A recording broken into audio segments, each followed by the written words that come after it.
Uh, the Plante Moran report and the corrective action plan, obviously, there's a history with those issues as it relates to several of us on council. And certainly for me, when Councilmember Hoderick and I brought the referral that initially started this city council investigation, I wasn't sure that it was going to pass. It seems now like it was a slam dunk. Back then, it was not necessarily as easy. And I'm so thankful that it did. Let me start with that, because I think that what we've done now is provided an opportunity for the city to go from a city with embarrassing headlines and dark marks on its reputation to potentially get to be a shining example of what you can do right with a city of our size, and not just our immediate region, but in the state and Midwest as a whole. We certainly have gone through a tough time as it relates to Brian Kishnick, as it related to all of the investigations that were focused directly on him, all of the blood, sweat, and tears, and I mean tears, that were shed by our city employees as they first dealt with former city manager while he was an employee, and then when they were compelled to participate in investigations, several of them, where they had to relive all those moments in painful resuscitations. And like Ellen said, I am so thankful for what our city employees tolerated, what they ultimately did to keep our city strong by coming forward when they did, by standing tough together to recommend to us that we hire Mark Miller as our city manager when it looked like that might not be where the council was headed. And to Mark, who took over as city manager first on an interim basis at a time when we were in dark and embarrassing days as a city. And to see what Mark has been able to do with steady leadership, with a focus on ethics, proper employee relations, communication, proper team building, transparency, communication to council that's even and fair and consistent, allowing us all to have the opportunity to learn information simultaneously and to provide the best policy guidance for his team. I can't say enough how impressed I have been with Mark's time as city manager and how it absolutely was the right thing for our city when we appointed him, and he hasn't let us down. So thank you, Mark. And to Lori, our city attorney, who has been put in tight spots and between rocks and hard places throughout all of this. And those of us who have been around a little while know exactly what that means. I commend you for your even hand and for your care for our city and for the work you've done to protect our city when we didn't always know what that meant. And yet you did it anyway because you knew what was right. You took your job seriously. So I thank you for what you've done throughout this period and how you've handled the work with Plante Moran, and just through all of it. I appreciate you very much. So thank you for that. The report that was released, or the investigation of City Council, was laughed at by some when we proposed it in the summer of 2019, because it hadn't been done, or it hadn't been phrased in that respect. And people didn't understand necessarily what we meant. And yet those of us who supported it knew exactly what we meant and knew why we needed to do it. And I think you see the result of that now, to really have the final focus be on council and what role we played in allowing Brian Kishnick to have the invincibility that he felt he had, to create a situation where our employees felt like they couldn't come forward anymore. And we needed to look at our actions or inactions. And this report lays out the results of that investigation.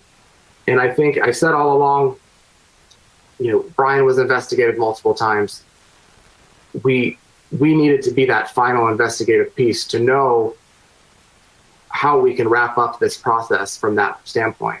And one of you earlier, forgive me, I can't remember which one of you was, said, this ends this chapter in a sense, but it's really a whole new beginning to another set of challenges and opportunities.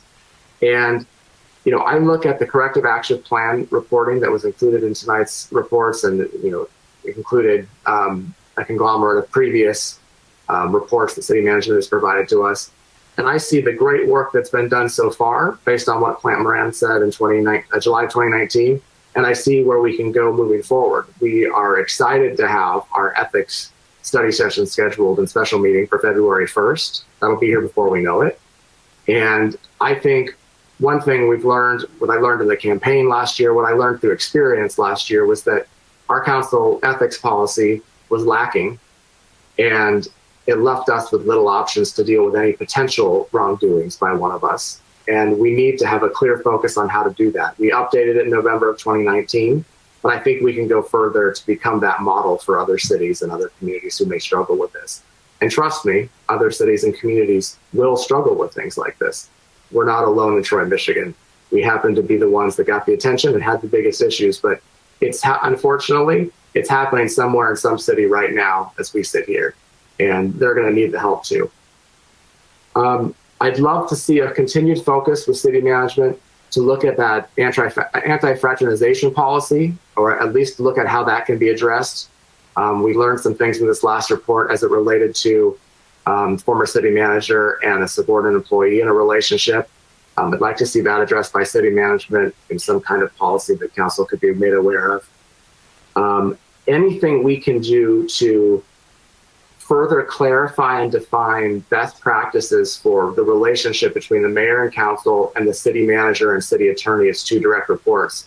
I think we always need to be consistently looking at ways we can improve there.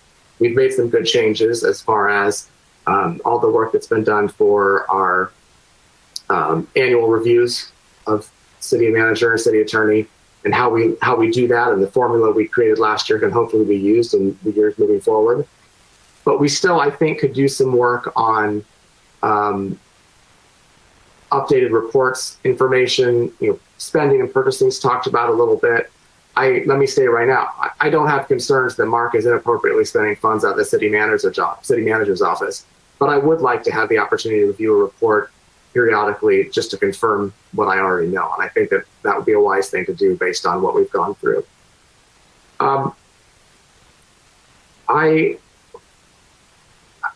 It seems like forever ago that these were the main issues in our city because of what COVID has done. And it almost seems like a distant memory in many respects.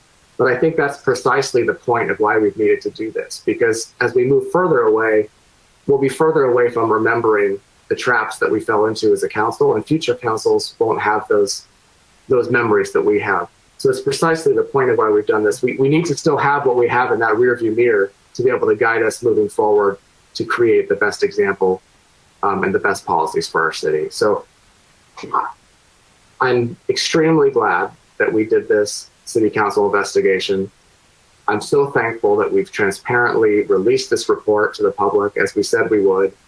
And I'm also so excited that we are moving forward in a direction to take the corrective action plan based on July 2019's report, new information dictated in this November 2020 report, and continue to make Troy the best city that there can be. And let's be a shining example of what a city can do right under these circumstances and how we can turn things around, build the trust for our community, and be a model for other cities to be able to do it too, so that trust in government can come back and we can see higher benchmarking numbers in future reports for not just the city of Troy, but other places, because local government's important to people, and having that trust is, without it, we're lost. So thank you all for the ride so far. The ride and journey continue though, so let's keep it going moving forward. Again, thank you to everybody. I know I talked a little bit long tonight, but this has been a very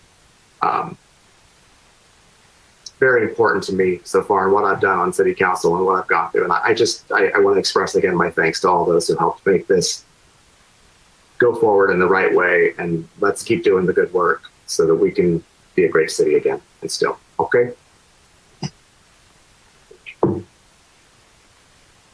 Okay.